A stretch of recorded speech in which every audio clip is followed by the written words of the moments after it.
வருகிறார். சிராஜுல் மில்லத் குறித்த நூல், கடையநல்லூர் முஸ்லிம் வரலாறு, முதல் தலைமுறை மனிதர்கள், என்ன பறவை என்று இவர் 19 நூல்களையும் 4 மொழிபெயர்ப்பு நூல்களையும் 5 தொகுப்பு நூல்களையும் ஆய்வு உலகிற்கு தந்த அற்புதங்களாக கருதுகிறோம். இந்த இப்ராஹிம் ஆய்வு வழித்தடம் ஜம்ஜம் என்று சொன்னாலும் நிற்காமல் ஓடிக்கொண்டிருக்கிறது. இப்பொழுது எங்களுக்கு ஒரு அருமையான ஆய்வுரையை வழங்க ஐயா அவர்களை அன்புடன் அழைக்கின்றேன்.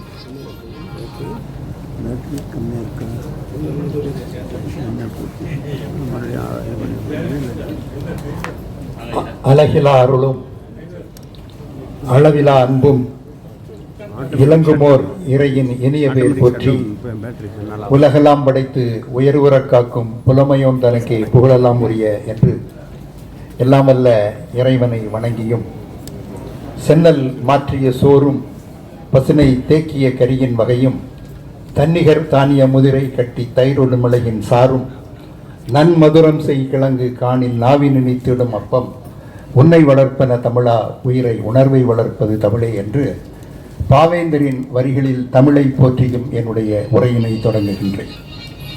இஸ்லாமிய இலக்கிய கழகமும் புதுக்கல்லூரி தமிழ் துறையும் இணைந்து தமிழகத்தினுடைய இருபெரும் ஆளுமைகளை குறித்த ஒரு வரலாற்று கருத்தரங்கினை நடத்துகின்ற இந்த நிகழ்விலே கலந்து கொண்டு சிராஜுல் மில்லத் அப்துல் சமத் சாஹிப் அவர்களை பற்றி உரையாற்றுவதற்கான ஒரு நல்வாய்ப்பு கிடைக்கப்பெற்றமைக்காக நான் பெரிதும் மகிழ்கிறேன். இந்த இஸ்லாமிய இலக்கிய கழகத்திற்கும் புதுக்கல்லூரிக்கும் என்னுடைய நன்றியினை தெரிவிக்க கடமைப்பட்டிருக்கின்றேன். இந்த நிகழ்ச்சியினுடைய தலைவர், இஸ்லாமிய இலக்கிய கழகத்தினுடைய தலைவர் பெருமதிப்புக்குரிய முனைவர் முகமது அலி அவர்களே, இஸ்லாமிய இலக்கிய கழகத்தினுடைய பொதுச் செயலாளர் மதிப்பிற்குரிய முனைவர் மூயி அகமது மரைக்காயர் அவர்களே, கல்லூருடைய துணை முதல்வர் மதிப்புக்குரிய ஹைதர் அலி அவர்களே, இசைமுரசு நாகூர் அனிபா அவர்களை பற்றி இசையுரை நிகழ்த்துவதற்காக இங்கே வருகை இருந்திருக்கக்கூடிய அருமை சகோதரர் தேரிழந்தூர் தாஜுதீன் அவர்களே, இந்த நிகழ்விலே பல்வேறு பொறுப்புகளை ஏற்றிருக்கக்கூடிய புதுக்கல்லூருடைய தமிழ்துறை தலைவர் சையது அபுதாகிர் அவர்களே, முனைவர் அசோகன் அவர்களே, சாபர் சாதிக் அவர்களே, உசைன் கான் அவர்களே மற்றும் இந்த நிகழ்ச்சியிலே கலந்து கொண்டிருக்கக்கூடிய பேராசிரியர் பெருமக்களே, மாணவர்களே, இஸ்லாமிய இலக்கிய கழகத்தினுடைய அன்பர்களே, உங்கள் அனைவருக்கும் இறைவனின் சாந்தியும் சமாதானமும் என்றென்றும் நின்று நிலவட்டுமாக. அஸ்ஸலாமு அலைக்கும், வணக்கம். இந்த நிகழ்ச்சியை இங்கே நடத்துவது மிகப்பெரிய ஒரு பொருத்தமான நிகழ்வு என்று நான் கருதுகின்றேன். எனக்கு முன்னாலே பேசிய பேராசிரியர் அகமது மரைக்காய் அவர்கள் சுட்டிக்காட்டியதை போல சிராஜுல் மில்லத் அப்துல் சமத் சாஹிப் அவர்கள் இந்த கல்லூரியினுடைய முன்னாள் மாணவராக இருந்தார். இந்த கல்லூரியிலே 2 ஆண்டுகள் அவர் இன்டர்மீடியட் படித்திருக்கின்றார். அது மட்டுமல்ல, மாணவராக இருந்த அவர் ஒரு 15 ஆண்டுகளுக்கு பிறகு இந்த புதுக்கல்லூரியை நிர்வகிக்கக்கூடிய தென்னிந்திய முஸ்லிம் கல்வி சங்கத்தினுடைய தலைவராகவும் இருந்திருக்கிறார். அத்தகைய வாய்ப்பு வேறு யாருக்கும் கிடைக்க பெற்றிருக்காது என்று நினைக்கின்றேன். மாணவராக இருந்த ஒருவரே கல்லூரியுடைய நிர்வாக குழுவுக்கு தலைமை ஏற்கக்கூடிய ஒரு வாய்ப்பு வரலாற்றில் ஒரு சிலருக்குத்தான் கிடைக்கும். அந்த வாய்ப்பு நம்முடைய சிராஜுல் மில்லத் அப்துல் சமத் சாஹிப் அவர்களுக்கு கிடைத்திருக்கிறது என்பதை நினைக்கின்ற பொழுது நமக்கு ஒரு பெருமிதமாக இருக்கின்றது. வரலாற்றில் அப்படி ஒரு வாய்ப்பு சர் உஸ்மான் அவர்களுக்கு கிடைத்தது. உங்களுக்கு எல்லாம் தெரியும், டி நகரிலே உஸ்மான் ரோடு என்று இருக்கிறது. அந்த உஸ்மான், சர் உஸ்மான் நீதி கட்சியிலே ஆட்சியின் போது உள்துறை அமைச்சராக இருந்தவர். அப்படி அமைச்சராக இருக்கின்ற காலகட்டத்திலே அங்கு கவர்னராக இருப்பவர் 3 மாத கால விடுப்பிலே செல்கின்றார். விடுப்பிலே செல்கின்ற பொழுது கவர்னருடைய பொறுப்பினை, அதாவது ஆக்டிங் கவர்னராக இருக்கக்கூடிய வாய்ப்பு சர் உஸ்மான் அவர்களுக்கு கிடைக்கிறது. சென்னை பல்கலைக்கழகத்திலே படித்த அவர் கவர்னர் என்ற முறையிலே சென்னை பல்கலைக்கழகத்தினுடைய துணைவேந்தராகவும் ஆகக்கூடிய வாய்ப்பு கிடைக்கிறது. இந்தியாவிலேயே சர் உஸ்மான் அவர்களுக்கு தான் அந்த வாய்ப்பு கிடைத்தது என்பதை வரலாறு பதிவு செய்திருக்கிறது. ஆகவே மிக அரிதாக சில மனிதர்களுக்கு தான் இந்த வாய்ப்பு கிடைக்க நம்முடைய சிராஜுல் மில்லத் அப்துல் சமத் சாஹிப் அவர்களுக்கு கிடைத்திருக்கிறது. இந்த நிகழ்ச்சியிலே கலந்து கொண்டு சிராஜுல் மில்லத் அவர்களை பற்றி பேசுகின்ற தகுதி எனக்கு இருக்கிறதா என்று நான் எண்ணி பார்த்த போது சிராஜுல் மில்லத் அவருடைய வாழ்க்கை வரலாற்றை சிராஜுல் மில்லத் ஒரு சகாப்தம் என்ற தலைப்பிலே ஒரு நூலாக எழுதியிருக்கின்றேன். அந்த தகுதி இருக்கிறது. சிராஜுல் மில்லத்தினுடைய பள்ளி காலத்திலே சிராஜுல் மில்லத் அவர்களுடைய பல உரைகளை கேட்டு நான் உணர்வு பெற்றிருக்கின்றேன். அவர்களுடைய எழுத்துக்களை படித்து எழுச்சி பெற்றிருக்கின்றேன். அந்த சிறு தகுதிகளோடு உங்கள் முன்னாலே இருக்கின்றேன். இந்த தென்னிந்திய முஸ்லிம் கல்வி சங்கம் தான் இந்த புதுக்கல்லூரியை தொடங்கியது என்பது உங்களில் பல பேருக்கு தெரியும். ஆனால் மாணவர்களுக்கு தெரிவதற்கு வாய்ப்பில்லை. இந்த கல்லூரி எப்படி தொடங்கப்பட்டது என்பதை நாம் முதலிலே சில வரலாற்று செய்திகளை தெரிந்து கொள்வது பொருத்தமாக இருக்கும் என்று நினைக்கின்றேன். இங்கே இருக்கக்கூடிய பல பேர்களுக்கு தெரியும், ஆனால் மாணவர்களுக்கு தெரிவதற்கு வாய்ப்பில்லை. இந்திய முஸ்லிம்கள் கல்வியில், அதிலும் உயர் கல்வியில் மிகவும் பின்தங்கி இருந்த அந்த நிலையை கண்ணுற்று முஸ்லிம் பிரமுகர்கள்லாம் ஒன்று சேர்ந்து அப்போது சென்னை மாகாண கவர்னராக இருந்த லார்டு பெட்லாண்ட் என்பவரிடம் நாங்கள் படிப்பதற்காக ஒரு கல்லூரியை நீங்கள் தொடங்க வேண்டும் என்று கோரிக்கை வைக்கிறார்கள். கோரிக்கையினுடைய நியாயத்தை உணர்ந்து கொண்ட பெட்லாண்ட் அவர்கள் 1916ஆம் ஆண்டு முகமதன் கல்லூரி என்ற ஒரு கல்லூரியை சென்னையிலே தொடங்குவதற்கு அனுமதி கொடுக்கின்றார். அந்த கல்லூரி முஸ்லிம் மாணவர்கள் உயர்கல்வி கற்பதற்காக ஏற்படுத்தப்பட்ட கல்லூரி. அரசாங்கம் அதற்கு நிதி உதவி. எப்போது இப்படி புதுக்கல்லூரிக்கு அரசாங்கம் பணியாற்றுகின்ற பேராசிரியர்களுக்கு ஊதியம் வழங்குகின்றதோ அதுபோல அரசு வழங்கும் என்று அறிவித்தார். 1916ஆம் ஆண்டு தொடங்கப்பட்ட அந்த முகமதன் கல்லூரி தமிழ்நாட்டிலே தொடங்கப்பட்ட இரண்டாவது முஸ்லிம் கல்லூரி. அதற்கு முன்பாக வாணியம்பாடியில் இஸ்லாமிய கல்லூரி தொடங்கப்பட்டு விட்டது. அது தனியார் கல்லூரி, இது அரசு சார்பாக தொடங்கப்பட்ட கல்லூரி. 1947-50 வரை பிரச்சனை இல்லை அந்த கல்லூரிக்கு. ஆனால் 1946ஆம் ஆண்டு நாட்டு விடுதலைக்கு முன்னர் இந்தியாவிலே நடைபெற்ற தேர்தலில் நீதி கட்சியை தோற்கடித்து காங்கிரஸ் கட்சி ஆட்சி பொறுப்புக்கு வருகிறது. 1946 52 வரை முதலாவது பொதுத் தேர்தல் வரை அந்த ஆட்சி நடந்து கொண்டிருக்கின்றது. அப்போது சென்னை மாகாணத்தினுடைய கல்வி அமைச்சராக இருந்த அவினாசிலிங்கம் செட்டியார் சட்டமன்றத்திலே ஒரு கேள்விக்கு பதிலளிக்கின்ற பொழுது, இந்த முகமதன் கல்லூரி முஸ்லிம்கள் சமுதாயத்திற்காக நடத்தப்படக்கூடிய கல்லூரி, ஒரு சமுதாயம் கல்வி வளர்ச்சி பெற வேண்டும் என்பதற்காக அரசாங்க பணத்தை செலவு செய்ய வேண்டுமா என்ற ஐயம் எங்களுக்கு ஏற்படுகிறது என்று ஒரு குண்டை தூக்கி போடுகின்றார். அப்போது சென்னை மாகாணத்தில் எதிர்க்கட்சி தலைவரான இந்த கண்ணியத்துக்குரிய காயிதே மில்லத் அவர்களும் ஜஸ்டிஸ் பஷீர் அஹமது சையத் உள்ளிட்ட பல்வேறு தலைவர்களும் கவர்னரை சந்தித்து, இது முஸ்லிம்களுடைய உயர்கல்விக்காக தொடங்கப்பட்ட கல்லூரி, இந்த கல்லூரியை நீங்கள் மூடக்கூடாது என்று கோரிக்கை விடுக்கிறார்கள். அவர் அப்போது சற்று பின்வாங்கி அந்த கோரிக்கையை ஏற்றுக்கொள்கின்றார். அதற்கு பிறகு மலபாரை சேர்ந்த மாதவ மேனன் என்பவர் கல்வி அமைச்சராகின்றார். அவர் தொடர்ந்து அவினாஷ் சிங் செட்டியாரை போல இந்த கல்லூரி எப்படி மூட வேண்டும் என்ற ஒரு கருத்திலே இருக்கின்றார். என்ன செய்கின்றார் என்று சொன்னால், பிரசிடென்சி காலேஜில் இருக்கக்கூடிய இன்டர்மீடியட் கோர்ஸை பூரா இந்த கல்லூரியிலே கொண்டு வந்து சேர்க்கின்றார். அப்படி சேர்க்கின்ற பொழுது அந்த கல்லூரியில், முகமதன் கல்லூரியிலே முஸ்லிம் மாணவர்களுடைய எண்ணிக்கை குறைந்து பிறசமய மாணவர்களுடைய எண்ணிக்கை அதிகரித்ததன் காரணமாக அது சிறுபான்மை அந்தஸ்தை இழக்கிறது. இன்னும் ஒரு ஆண்டுகள் கழித்து அந்த கல்லூரியை மூட வேண்டிய ஒரு சூழ்நிலை ஏற்படுகிறது. அது முஸ்லிம்கள் மத்தியில் ஒரு மிகப்பெரிய அதிருப்தியை ஏற்படுத்தியது. அப்போதுதான் தென்னிந்திய முஸ்லிம் கல்வி சங்கம் களத்திலே இறங்குகிறது. நமக்காக தொடங்கப்பட்ட ஒரு கல்லூரியை அரசாங்கம் மூடிவிட்டது. நம்முடைய உயர்கல்விக்கு நாம் என்ன செய்ய வேண்டும்? நாம் நம்ம சொந்த காலிலேயே நிற்க வேண்டும். இறைவன் மேல் பாரத்தை போட்டுவிட்டு நம்மால் என்ன செய்ய முடியுமோ அதை செய்ய வேண்டும் என்று எண்ணிய போய்தான் தென்னிந்திய முஸ்லிம் கல்வி சங்கம் அதற்கு முன்னர் மாணவர்கள் விடுதிகளை நடத்தி கொண்டு வந்தது. முஸ்லிம் மாணவர்கள் தங்கி பிடிப்பதற்காக சென்னையிலே மாணவர் விடுதிகளை நடத்தியது. முஸ்லிம் மாணவர்களுக்கு, ஏழை எளிய மாணவர்களுக்கு உயர்கல்விக்காக நிதி உதவி செய்தது. இந்த பணிகளோடு நாம் நின்றுவிடக்கூடாது, நாம் ஒரு கல்லூரியை தொடங்க வேண்டும் என்று தொடங்கப்பட்ட கல்லூரி தான் சென்னையினுடைய புதுக்கல்லூரி. இந்த புதுக்கல்லூரியிலே தான் நம்முடைய சிராஜுல் மில்லத் அப்துல் சமத் சாஹிப் அவர்கள் இன்டர்மீடியட் படிக்கின்றார். என்னுடைய பேராசிரியர் அகமது மரைக்கார் அவர்கள் சொன்னார்கள், இங்கே அவர் படித்தவர் என்று. இதை பற்றி சிராஜுல் மில்லத் என்ன சொல்கிறார்? நான் 24 வயது இளைஞனாக இருந்தபோது புதுக்கல்லூரியில் இன்டர்மீடியட் படிப்புக்காக சேர்ந்தேன். என்ன 24 வயசுல என்ன சேர்றாரு? 24 வயது அவர் மாணவர் அல்ல, அவர் இளைஞர். 24 வயதில் சேர வேண்டிய தேவை என்ன, அதை நான் அடுத்து சொல்கின்றேன். 24 வயதில் சேருகின்ற பொழுது அவர் இளம் தாடி வைத்திருந்தார், பேண்ட் ஷூட் போட்டிருந்தார், டை கட்டி இருந்தார். இன்டர்மீடியட் தொடங்குகிறது, எல்லாரும் புது மாணவர்கள். வகுப்பறைக்குள்ளே நுழைகின்றார். இவர்தான் பேராசிரியர் நினைத்துக் கொண்டு மாணவர்கள் எல்லாம் எழுந்து மரியாதை செய்கிறார்கள். இவர் அப்படியே போய் கடைசி வரிசையிலே போய் உட்கார்ந்து கொண்டதும் மாணவர்கள் எல்லாம் சிரிக்கின்றார்கள், இவர் பேராசிரியர் இல்லை போல என்று சொல்லி. சற்று நேரம் கழித்து பேராசிரியர் மிர்சா அப்துல் மஜீத் வருகின்றார். அவர் இந்த கல்லூரியில் வரலாற்று துறையினுடைய பேராசிரியராக பணியாற்றியவர். சற்று குள்ளமான உருவம், ஒல்லியானவர். அவர் ஒரு மாணவர் என்று தான் நினைத்துக் கொண்டு மாணவர்கள் எல்லாம் பேசாது இருந்து விடுகிறார்கள். அவர் அறிமுகப்படுத்துகின்றார், நான் தான் உங்களுக்கு வரலாற்றுத்துறை பேராசிரியராக பாடம் நடத்த போகிறேன் என்று சொன்னபோதுதான் மாணவர்கள் எல்லாம் எழுந்து நின்றார்களாம் என்று நம்முடைய சிராஜுல் மில்லத் அப்துல் சமத் சாஹிப் அவர்கள் தன்னுடைய வாழ்க்கை வரலாற்றிலே சொல்கின்றார். ஆகவே அந்த புதுக்கல்லூரியில் வருவதற்கு முன்னால் அவர் புதுக்கல்லூரிக்கு இன்டர்மீடியட் படிப்பதற்காக விண்ணப்பம் செய்யவில்லை.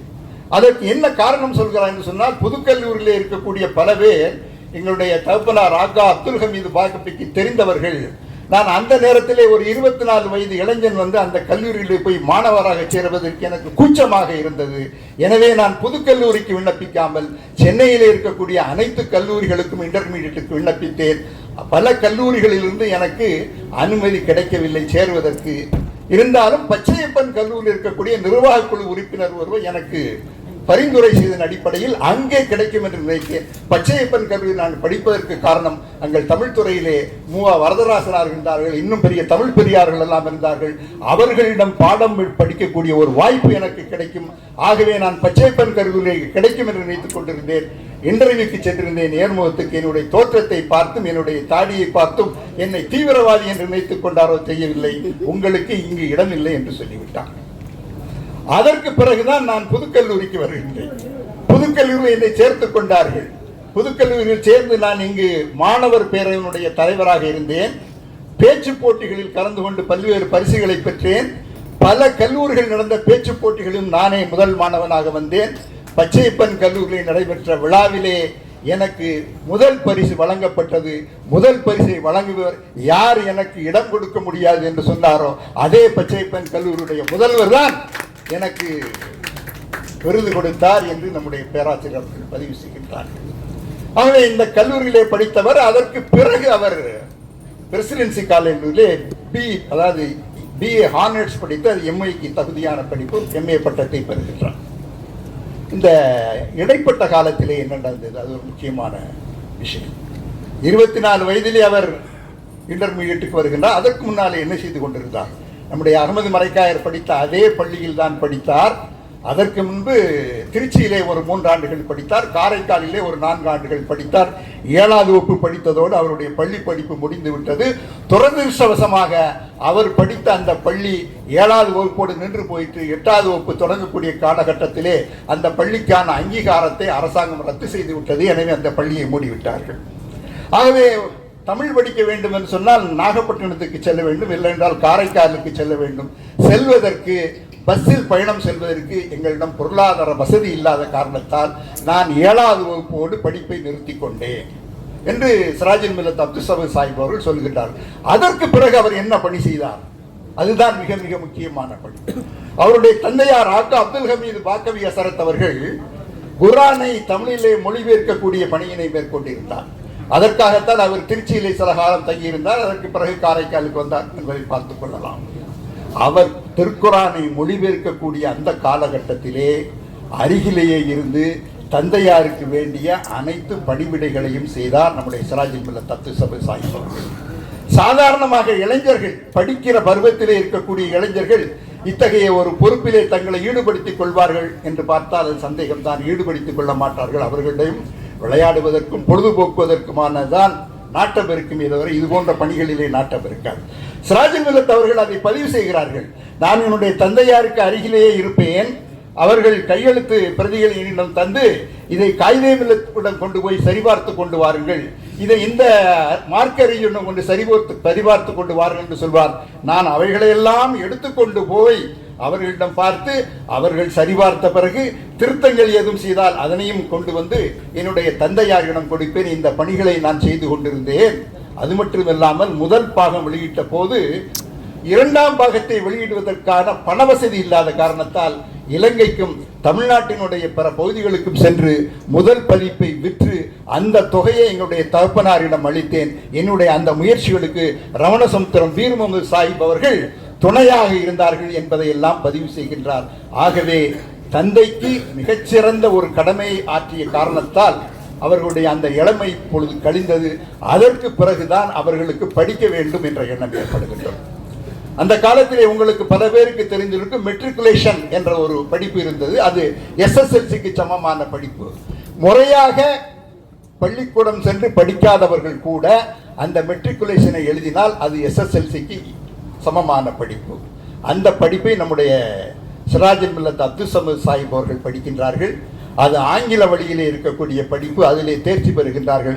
அப்படி தேர்ச்சி பெற்ற காரணத்தால் தான் இன்டர்மீடியட்டிலே சேரக்கூடிய தகுதி அவர்களுக்கு ஏற்படுகின்றது. புதுக்கல்லூரியிலே சேர்கின்றார் என்ற விஷயத்தை பார்த்தோம். ஆகவே அவர்களுடைய அந்த வாழ்க்கை இளமையிலிருந்தே ஒரு சமய பணியிலும் மார்க்க பணியிலும் பெற்றோருக்கு உதவி செய்யக்கூடிய அந்த பணியிலே தான் இருந்து வந்திருக்கிறது என்பதை நம்மாலே பார்க்க முடிகிறது. அதற்கு பிறகுதான் அவர் அரசியலிலே தீவிரமாக ஈடுபடுகின்றார். சென்னை மாநகராட்சியுடைய கவுன்சிலராக உறுப்பினராக தேர்ந்தெடுக்கப்படுகின்றார். முஸ்லிம் லீக்கிலே இணைகின்றார், செயலாற்றுகின்றார் என்பதையெல்லாம் பார்த்தோம்.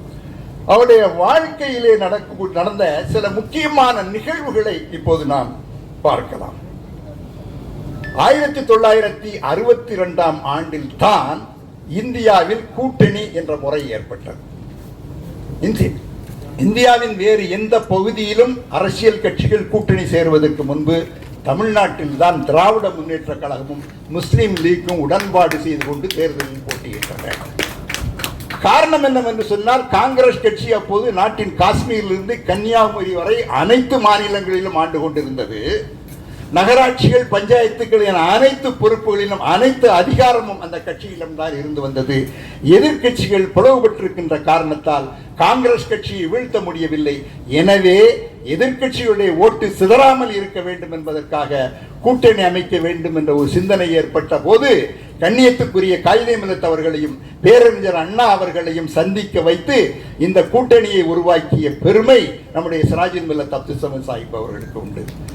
1962 ஏற்பட்ட அந்த கூட்டணி இடையிலே 1977 மாறினாலும் கூட திரும்பவும் 1980 ஏற்பட்ட கூட்டணி 1088 வரை நீடித்தது. அதற்கு பிறகு கூட்டணியிலே முறிவு ஏற்பட்டது. அதுக்கு பிறகு 2004 ஏற்பட்ட கூட்டணி இப்போது முறிந்து போன நிலையிலே இருக்கிறது.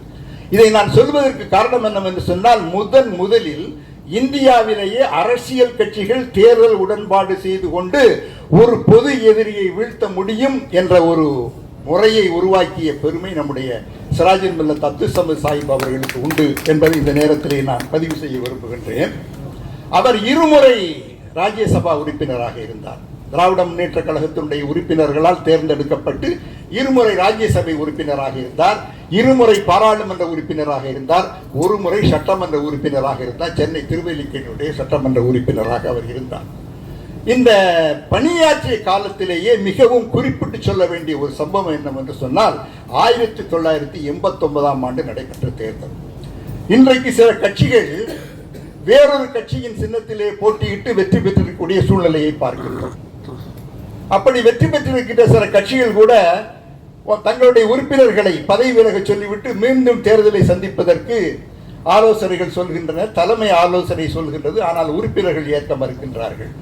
வேறொரு கட்சியின் சின்னத்தில், உதாரணமாக ஒரு முஸ்லீம் லீக் உறுப்பினர் திராவிட முன்னேற்ற கழகத்தினுடைய உதயசூரியன் சின்னத்தில் நின்று வெற்றி பெற்றால் அவர் திராவிட முன்னேற்ற கழகத்தினுடைய சட்டமன்ற உறுப்பினராகத்தான் கருதப்படுவார்.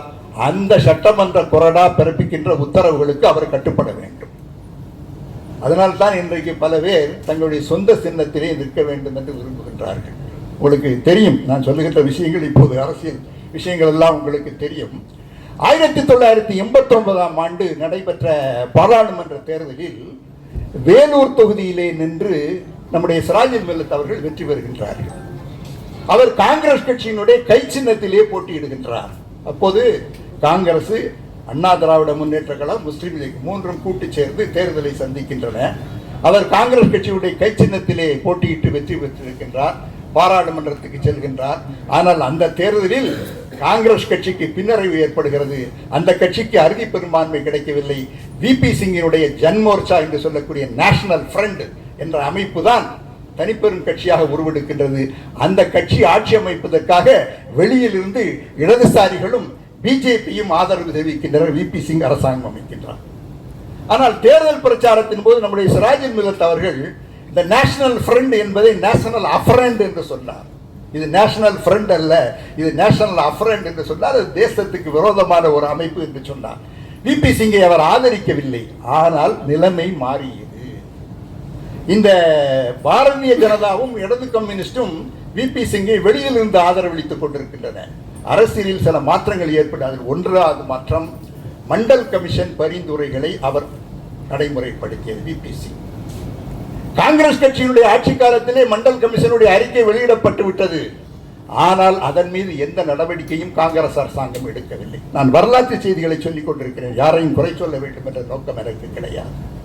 ஆனால் விபி சிங் பிரதமரானவுடன் மண்டல் கமிஷனுடைய அறிக்கையை அமுல்படுத்த முயற்சித்தார். அதுதான் இதர பிற்பட்ட மக்களுக்கு மத்திய அரசு பணிகளில் 27% இடஒதுக்கீடு வழங்குவதற்கான அந்த சட்டம்.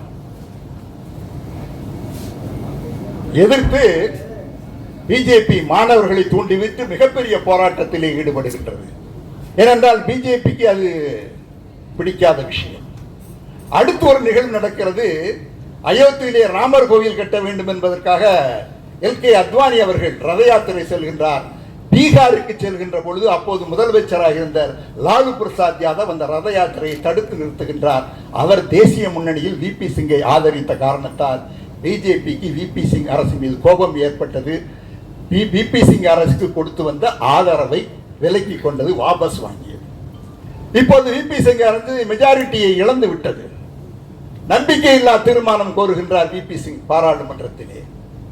நம்பிக்கையில்லா தீர்மானம், அந்த நம்பிக்கை தீர்மானத்துக்கு ஆதரவாக காங்கிரஸ் வாக்களிக்கிறது. விபி சிங் அரசு போக வேண்டும் என்பதற்காக காங்கிரசும் பிஜேபியும் சேர்ந்து வாக்களிக்கின்றன. கை சின்னத்தில் நின்று போட்டியிட்ட அப்துல் சமத் சாஹிப் அவர்களுக்கு இப்போது ஒரு இக்கட்டான நிலைமை ஏற்படுகின்றது. அப்துல் சமத் சாஹிப் என்ன செய்தார்? முதலிலே நேஷனல் அஃபரண்ட், இது நேஷனல் ஃப்ரண்ட் அல்ல, நேஷனல் அஃபரண்ட் என்று சொன்ன அப்துல் சமத் நம்முடைய சிராஜுல் மில்லத் அவர்கள் விபி சிங் அரசு கவிழ்க்கப்பட வேண்டும் என்பதை விரும்பவில்லை. ஏனெனில் இந்த அரசுதான் பிற்பட்டோருக்கான 27% இடஒதுக்கீட்டை நடைமுறைப்படுத்தியது. இந்த அரசாங்கத்தில் தான் அத்வானியினுடைய ரத யாத்திரை தடுத்து நிறுத்தப்பட்டது. எனவே இந்த அரசு காப்பாற்றப்பட வேண்டும் என்பதற்காக காங்கிரஸ் தலைவர்களிடம் போய் உங்களுக்கு ஆதரவாக நான் நிற்க மாட்டேன், விபி சிங்குக்கு ஆதரவாகத்தான் நிற்பேன், அந்த அரசாங்கம் நீடிக்க வேண்டும், அது தாழ்த்தப்பட்ட பிற்படுத்தப்பட்ட மக்களுக்கான அரசாங்கம், அந்த அரசாங்கம் போவதை நான் விரும்பவில்லை என்று சொல்லி காங்கிரஸ் கொரோனா உத்தரவு பிறப்பிக்கப்படுவதற்கு முன்பாகவே அவர்களிடம் சென்று நான் விபி சிங்குக்கு தான் ஆதரவு கொடுப்பேன் என்ற ஒரு நிலைப்பாட்டை எடுத்தார். அப்போது இந்தியன் எக்ஸ்பிரஸ் பத்திரிகை எழுதியது, எல்லா கைகளும் விபி சிங்குக்கு எதிராக வாக்களித்தன, ஆனால் இந்த ஒரு கை அப்துல் சமதுடைய கை மட்டும் அவருக்கு ஆதரவாக வாக்களித்தது என்று சொல்லி நிலைமையை பார்க்கின்றோம். அப்படி அவருடைய வாழ்க்கையிலே பல்வேறு விதமான செய்திகளை நாம் பார்க்க முடிகின்றது. அவர் ஒரு மிகச்சிறந்த பாராளுமன்றவாதியாக திகழ்ந்தார், மிகச்சிறந்த சட்டமன்றவாதியாக திகழ்ந்தார். அவர் 1984ஆம் ஆண்டு திருவல்லிக்கேணி தொகுதியிலிருந்து தேர்ந்தெடுக்கப்பட்டு சட்டமன்றத்துக்கு சென்றபோது நம்முடைய புரட்சித் தலைவர் எம்ஜி ராமச்சந்திரன் அவர்கள் தமிழக முதலமைச்சராக இருந்தார். அப்போது இந்தியன் எக்ஸ்பிரஸ் பத்திரிகை எழுதியது, சட்டமன்றத்தினுடைய மதிப்புறு உறுப்பினராக திரு அப்துல் சமத் சாஹிப் அவர்கள் இருப்பார். சட்டமன்றத்தில் எத்தனையோ உறுப்பினர்கள் இருக்கிறார்கள், ஆனால் அப்துல் சமத் சாஹிப் அவர்கள் இந்த மன்றத்தினுடைய மதிப்புறு உறுப்பினராக இருப்பார் எழுதினார். ஒரு 3 ஆண்டு காலம் அவர் மதிப்புறு உறுப்பினராக இருந்தார். எம்ஜிஆர் அவர்கள் அவருடைய உரையினை மிகவும் கேட்டு மகிழ்ந்தார். அவர்கள் பேசுகின்ற பொழுது யாராவது குறுக்கிட்டு பேசினால் குறுக்கிடாதீர்கள், அப்துல் சமத் சாஹிப் பேசும்போது குறுக்கிடாதீர்கள் என்று தன்னுடைய கட்சியினரை கட்டுப்படுத்தக்கூடிய அளவுக்கு ஒரு மிகச்சிறந்த சட்டமன்ற உறுப்பினராக அவர் செயல்பட்டார். பாராளுமன்றத்திலே இருக்கின்ற போதும் கூட அவர் ராஜ்யசபா உறுப்பினராக இருந்தாலும் சரி, பாராளுமன்ற உறுப்பினராக இருந்தாலும் சரி, பண்டித ஜவஹர்லால் நேரு, லால் பகதூர் சாஸ்திரி, இந்திரா காந்தி போன்ற மிகப்பெரிய தலைவர்கள் அப்போது பிரதமராக இருந்தார்கள். அவர்களுடைய அனைவருடைய நன்மதிப்பை பெற்றவராகவும் அவர் விளங்கினார் என்பதை நாம் பார்க்க முடிகின்றது. எனக்கு ஏற்கனவே அவர் நம்முடைய பேராசிரியர் சுட்டிக்காட்டியதை போல அவர் சமய நல்லிணக்கம் பேணுபவராக இருந்தார். அவர் முஸ்லீம் லீக்கினுடைய தலைவராக இருந்த போதிலும் அனைத்து கட்சி தலைவர்களாலும் மதிக்கப்படக்கூடிய ஒரு தலைவராக இருந்தார் என்பதுதான் இங்கு நாம் பதிவு செய்ய வேண்டிய தொகுதி. அவர் தன்னுடைய பாராளுமன்ற உறுப்பினராக இருந்த போதும் சரி, சட்டமன்ற உறுப்பினராக இருந்த போதும் சரி, இந்து சமய மக்களுடைய பிரச்சனைகளுக்கு குரல் கொடுத்தார் என்பதை நம்முடைய பேராசிரியர் சுட்டிக்காட்டினார்கள். ஆகவே அவர் சமய நல்லிணக்கவாதியாக இருந்தார். வல்ல இறைவனை வணங்கி வாழ்வோம், வாழும் மக்களுடன் இணங்கி வாழ்வோம், வறுமைப்பட்டோருக்கு வழங்கி வாழ்வோம் என்ற ஒரு 3 தாரக மந்திரத்தை சொன்னார். இஸ்லாத்தினுடைய கொள்கையும் அதுதான், சமய நல்லிணக்கத்திற்கான கொள்கையும் அதுதான். இந்த 3 வரிகளில் எல்லாமே அடங்கி இருக்கின்றது என்பதை நாம் பார்க்க முடிகின்றது. எல்லா அவர் சமயத்தை சார்ந்தவர்களாக இருந்தாலும் சரி, அரசியல் தலைவர்களாக இருந்தாலும் சரி, அவர் மதிக்கப்படக்கூடிய ஒரு தலைவராக இருந்தார் என்பதை இந்த நேரத்திலே நான் பதிவு செய்வதற்கு விரும்புகின்றேன். பத்திரிகையாளராக இருந்தார். மணிவிளக்கு என்ற பத்திரிகையை 1954ஆம் ஆண்டு ஏப்ரல் மாதம் தொடங்கினார். அந்த மணிவிளக்கு பத்திரிகை குறிப்பாக முஸ்லிம் சமுதாயத்தை சார்ந்த எழுத்தாளர்கள் பலர் எழுதுவதற்கு அவர் ஊக்கமளித்தார். அதில் கதைகள் இருந்தன, அரசியல் கட்டுரைகள் இருந்தன, வரலாற்று செய்திகள் இருந்தன. அவருடைய கட்டுரையும் அதில் இடம்பெற்றிருக்கும்.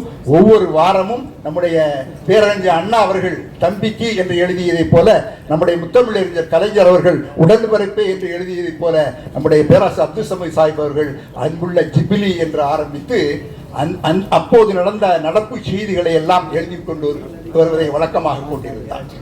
அவைகளையெல்லாம் கூட நூலாக்கப்பட வேண்டும் என்று நான் விரும்புகின்றேன். அதில் பல அரிய செய்திகள் இருக்கின்றன. ஆகவே அதிலே நோன்பு என்ற ஒரு சிறுகதை எழுதியிருந்தார். அந்த ஒரு சிறுகதை தான் அவர் எழுதியது மிகச்சிறந்த சிறுகதை. அதற்கு பிறகு அவர் சிறுகதை எழுதவில்லை. ஆனால் தொடர்ந்து அவர் எழுதியிருந்தால் ஒரு மிகச்சிறந்த சிறுகதை ஆசிரியராகவும் அவர் ஆகியிருப்பார். மணிச்சுடர் என்ற பத்திரிகையை அவர் தொடங்கி நடத்தி வந்தார். அதுதான் இன்றைக்கு முஸ்லிம் லீக்கினுடைய அதிகாரப்பூர்வ ஏடாக இருக்கிறது என்பதையும் நாம் பார்க்கின்றோம். அவருடைய உரைகளை எத்தனை பேர் நீங்கள் கேட்டிருக்கிறீர்கள் என்று தெரியாது. என்னுடைய பள்ளி பருவத்திலே கிட்டத்தட்ட ஒரு 10-20க்கு மேற்பட்ட அவருடைய உரைகளை கேட்டு மகிழ்ந்திருக்கின்றேன். அதில் அந்த உரை ஒரு ஈர்ப்பு மிக்க உரையாக இருக்கும். அழகான தமிழ் வார்த்தைகளை அவர் தன்னுடைய உரையிலே கையாண்டிருப்பார். எந்த தலைவர் பேசினாலும் அவருடைய உரைதான் அங்கு மிகைத்து நிற்கக்கூடிய ஒரு உரையாக இருக்கும். எனக்கு ஒரு அனுபவம் இருக்கின்றது. 1979ஆம் ஆண்டு நான் கோவில்பட்டியிலே பணியாற்றி கொண்டிருந்த பொழுது வரலாற்று தகவல் நான் சொல்லுகின்றேன். எம்ஜிஆருடைய ஆட்சி காலம் காவல்துறையினர் வேலை நிறுத்தம் செய்தார்கள். போலீஸ்காரர்கள் வரலாற்றில் காவலர்கள் நடத்திய முதலும் கடைசியுமான வேலை நிறுத்தம். ஒரு தீபாவளி நேரத்திலே வேலை நிறுத்தம் நடைபெற்றது. அப்போது அமைச்சர்கள் எல்லாம் அந்த வேலை நிறுத்தத்தை கேலி செய்து பேசினார்கள். வியாபாரிகள்லாம் இப்ப ரொம்ப சௌக்கியமா இருக்காங்க, தீபாவளி நேரத்தில் இந்த போலீஸ்காரங்கள்லாம் போய் நன்கொடை வசூல் பண்ணுவார்கள், அந்த வேலையெல்லாம் இப்போது இல்லை, வியாபாரிகள் எல்லாம் மகிழ்ச்சியாக இருக்கிற என்றெல்லாம் கிண்டல் செய்த நிலைமை இருக்கின்றது. அந்த நேரத்திலே எம்ஜிஆர் அவர்கள் இந்த காவல்துறையினுடைய போராட்டத்தை எதிர்கட்சிகள் தான் தூண்டி நடத்துகின்றன என்ற குற்றச்சாட்டை வைத்தார். அப்போது கலைஞர் கருணாநிதி அவர்களும் நம்முடைய சிராஜுல் அப்துல் சமத் அவர்களும் காங்கிரஸ் பெருந்தலைவர் மூப்பனார் அவர்களும் அந்த குற்றச்சாட்டை மறுத்து இந்த போலீசார் வேலை நிறுத்தத்தில் எங்களுக்கு எந்த விதமான சம்பந்தமும் இல்லை என்று குறிப்பிட்டார்கள். திருநெல்வேலியிலே தேரடி திடல் என்று ஒரு பெரிய திடல் இருக்கிறது. இந்த திடலிலே இன்று 3 தலைவர்களும் கலந்து கொள்ளக்கூடிய ஒரு கூட்டம் நடைபெற்றது. கோயில்பட்டியில் பணியாற்றிக் கொண்டிருந்த நான் அந்த கூட்டத்திற்கு சென்றேன். மூவருடைய உரைகளையும் கேட்டேன். அப்போது உரையாற்றிய கலைஞர் கருணாநிதி அவர்களும் சரி, நம்முடைய மூப்பனார் அவர்களும் சரி, இந்த போராட்டத்திற்கும் எங்களுக்கும் எந்த விதமான சம்பந்தம் இல்லை, நாங்கள் தூண்டிவிடவில்லை, அவர்கள் எழுச்சியாக போராடுகிறார்கள் என்று சொன்னார். அப்போது பேசிய நம்முடைய சிராஜுல் மில்லத் அவர்கள், இந்த போராட்டம் நியாயமான போராட்டம், காவலர்கள் பொறுத்தது போதும் பொங்கி எழுவோம் என்ற இந்த போராட்டத்தில் ஈடுபட்டிருக்கிறார்கள். அந்த போராட்டத்துக்கு நம்ம ஆதரவு தெரிவிப்போம். இந்த போராட்டத்தை நாம் தூண்டவில்லை, ஆனால் அவர்கள் தூண்டுகிறார்கள் என்று சொல்லுகிறார்கள். தூண்டினாலும் சரிதான், தூண்டத்தான் வேண்டும் என்று பேசிய போது அந்த கூட்டம் கையொலி எழுப்பியதை நான் பார்த்தேன். இப்படி மிகச்சிறப்பாக உரையாற்றக்கூடியவர். அழகாக உரையாற்றக்கூடியவர்கள், சிறப்பாக உரையாற்றக்கூடியவர்கள் மிகச்சிறந்த எழுத்தாளர்களாக பரிமணிப்பதில்லை. ஆனால் நம்முடைய சிராஜுல் மில்லத் அவர்கள் மிகச்சிறந்த எழுத்தாளராகவும் இருந்தார் என்பது அவருடைய பேச்சுக்களைப் போல அவருடைய எழுத்துக்களும் ஈர்ப்பு மிக்க எழுத்துக்களாக இருக்கும் என்பதை இந்த நேரத்திலே நான் பதிவு செய்ய விரும்புகின்றேன். ஒரு உரையாடல் இந்து முன்னணி தலைவர் ராமகோபாலனுக்கும் நம்முடைய சிராஜுல் மில்லத் அவர்களுக்கும் சன் டிவியிலே ஒரு விவாதம் நடைபெறுகிறது. வீரபாண்டியன் அதை ஒருங்கிணைக்கின்றார். இன்னைக்கு பொது சிவில் சட்டம் என்று பேசுகின்றார்கள். பல மாநிலங்களிலே பிஜேபி அரசுகள் பொது சிவில் சட்டத்தை கொண்டு வந்து விட்டன.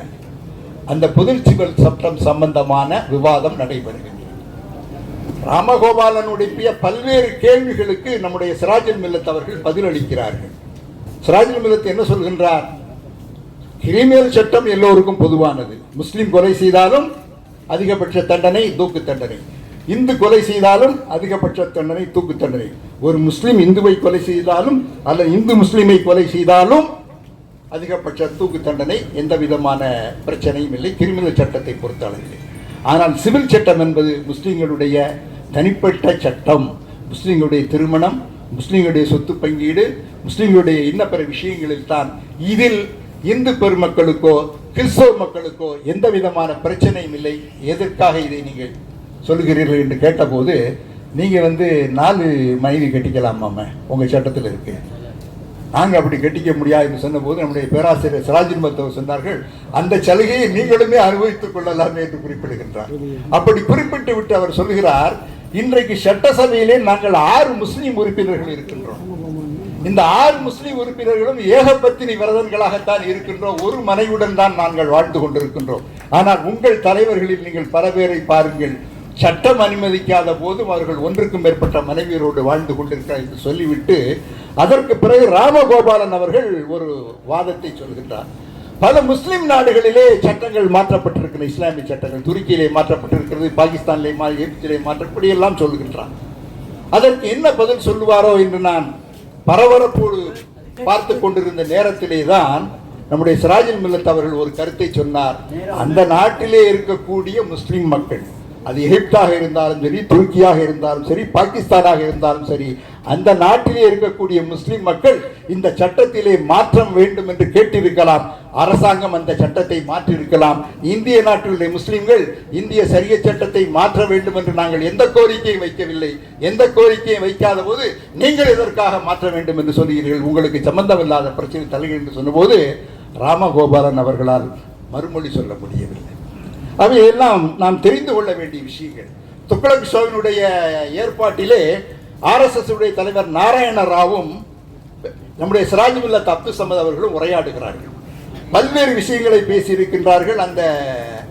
அந்த உரையாடலை என்னுடைய இந்த நூலிலே நான் குறிப்பிட்டிருக்கின்றேன். கிட்டத்தட்ட ஒரு 15-20 பக்கங்கள் கொண்ட அந்த உரையாடலை நான் என்னுடைய இந்த நூலிலே குறிப்பிட்டிருக்கின்றேன்.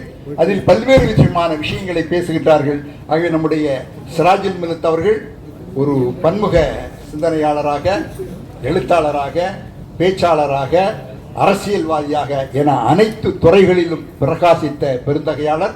அவரை கொண்டாடுவது நம்முடைய கடமை. கொண்டாடுவோம். கொண்டாடிய நம்முடைய இலக்கிய கழகத்தாருக்கும் இந்த புதுக்கரை நிர்வாகிகளுக்கும் என்னுடைய நன்றியினை தெரிவித்து விடைபெறுகின்றேன். நன்றி. அஸ்ஸலாமு அலைக்கும்.